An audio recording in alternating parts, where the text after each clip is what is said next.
Tulog pa.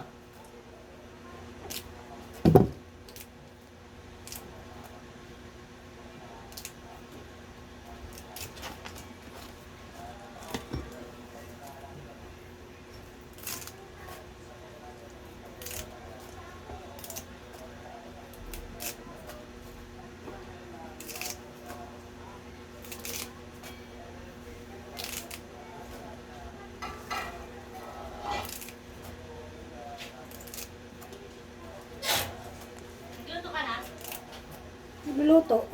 Wala nga lulutuin, luluto. Ano bibilin mo? Sabi ni Puro, magbibigay daw kami 600 sa'yo, pambiling cake ni Trisha. Kakasya ba yung 600? Sabi niya, 600 i-gcash siya sa, 700 na i-gcash siya sa akin, yung isang daan pangkain namin eh. May 600 bang cake? Ewan ko dun. Kayo na bumili ng cake. 600 nyo dala nyo sa alabang. Mga masayo pa. Eh, alam ka naman ano. Ano na tayo mo? Nilakarin mo. Wala, luluto na ako ng ulam nila nanay. May paluto sa akin kasi. Wala silang nagluluto. Naka-live ko pa na. Nagano lang ako. Ano, at yun? Hindi ko nga alam, akala ko nasa inyo. Pumunta kasi ako kay nanay dahil nga ano, masama pakiramdam. Bumalik ko, wala na. Lalaro yan sa plaza. 600 Mamaya yung alas 11 yung papadala eh. bibili doon sa 600, di ba siya nag-iisip? Napaka ano naman ni Borno. Tinatanong ko siya, sabi ko, ano bang usapan niya natin yun?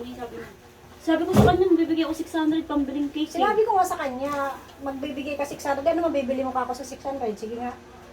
May 600 bang cake? Sa tingin mo? Ikaw, nakabili ka na ng 600 na cake? Wala, yung roll cake lang, Oh, 450. yun, yung roll cake. Ano, bilhin mo yun? Diyos ko. Pakulong ko lang ito kay nanay. Bulang lang. Yun lang, pakulong ko. Tapos subluto ako ng may sabaw. Wala nang asin yan, ganyan lang siya. Sinutay. Diyos ko, ano ba yan? Parang tanga si Borno. Expected pa naman ni Trisha may handa siya.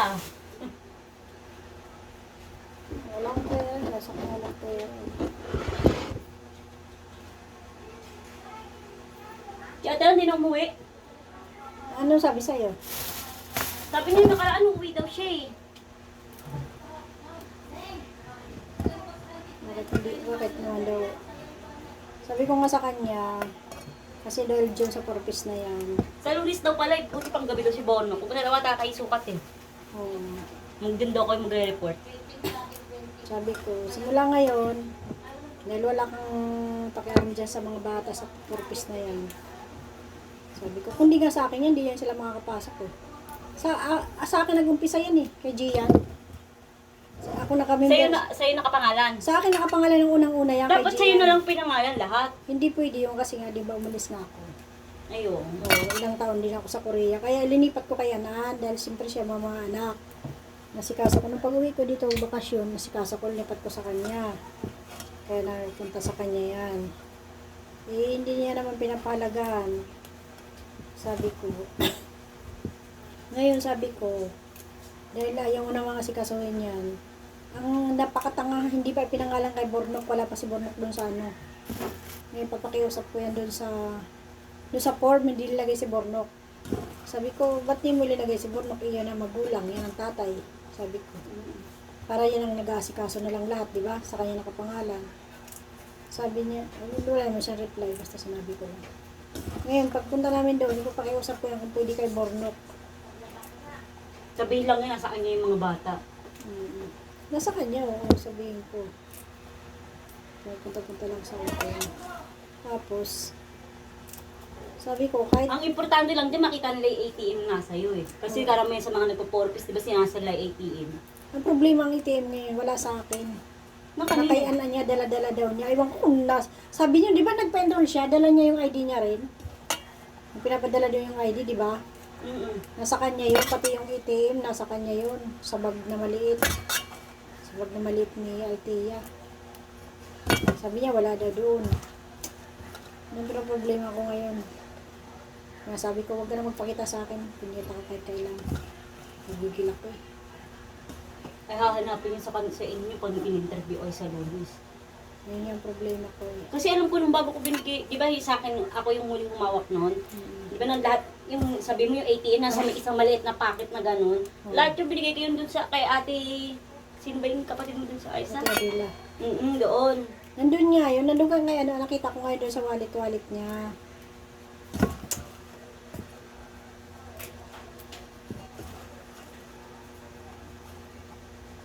Wala ate. Wala si ate na? Wala. Si ate Tricia lang eh. Di ba ba sa si Tricia? Basta ba? Di ba ba sa din?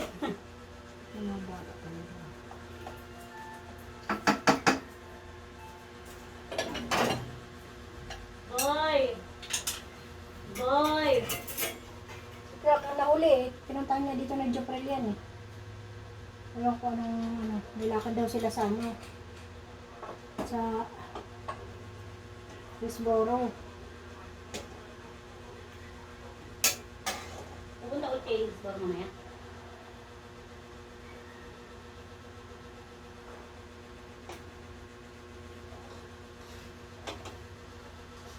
Nahanap niya ni Tricia si ate niya. Kaya lumabas din. Hinanap niya yun ni Tricia. Kaya lumabas eh.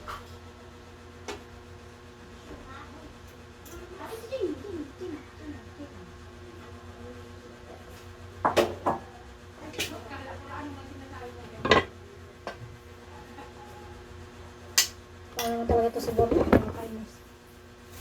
Ay, siguro ni Bornok lagi ako may pera. Sira ulo ko. Mga salamat lagi sa akin. 700 lang papadala niya sa akin. Sabi niya, yung 600 bigay mo kay mama, tapos yung 100 pangkain niyo. Yung 700 na, yung cake, 800 na lang ang cake doon. 800 mahigit. Sabi ko, 600? Ba't 600 lang? Alam ko meron tig 700. Yung maliit. May tig 700 yan eh. Tapos sabi niya, 700 lang papadala ko sa iyo. Sabi niya, yung 100 pangkain mo. Yung 600 bigay mo kay Mama Yoni. Sabi ko, yun na ba usapan nyo? Sabi niya, oo, usapan na namin yun. Magbibigay ako 600. Sinabi ko nga sa kanya, 600. Bakit 600? Sabi ko, ano bibili mo doon sa 600 mo? Sabi.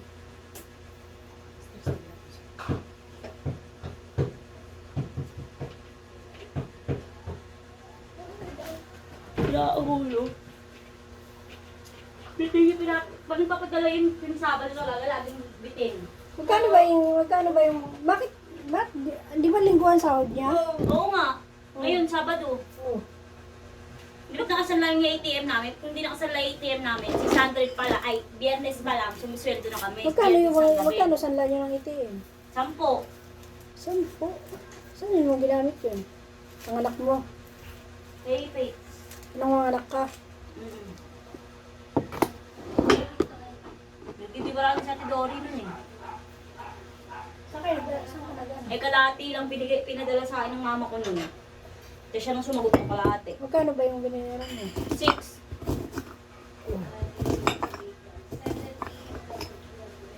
Hindi lang nga siya nagbibigay sa allowance ng mga anak niya eh. Sabi ko nga wala pang gamit yung mga bata. Sabi ko renewin yan ng kahit 3,000 para makabili kami ng mga notebook.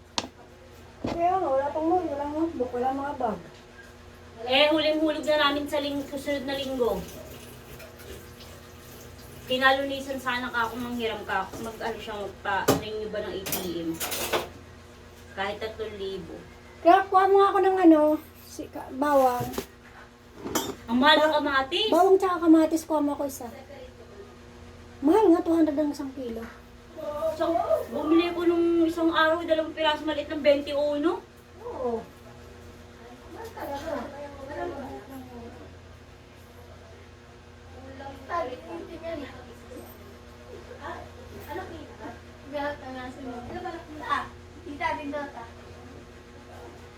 Kamatis ko dyan. Siyempre, nangamahalan pa nga ng ganito. 8 nga lang binta ko. Sabi ko, 10 na isa siya. Mura na nga yun eh.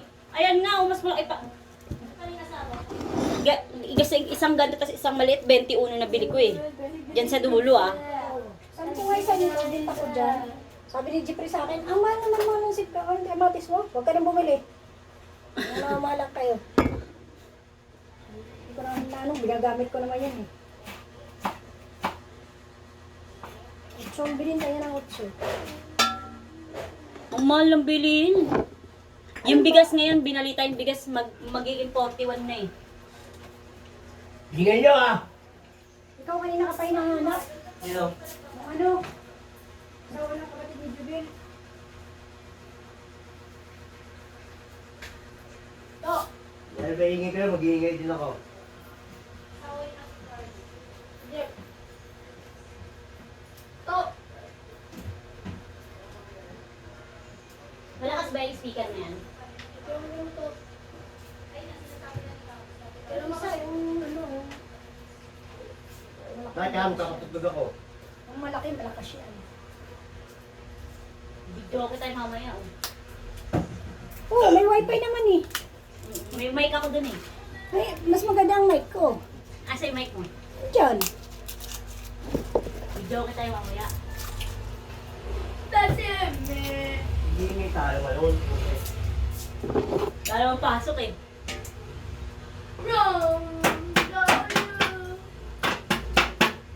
Mas maganda yung mic ko dyan.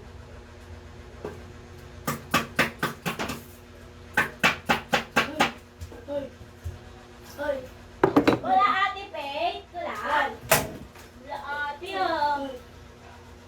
Kulay ko ate, Faith. So, yan na itong live ko.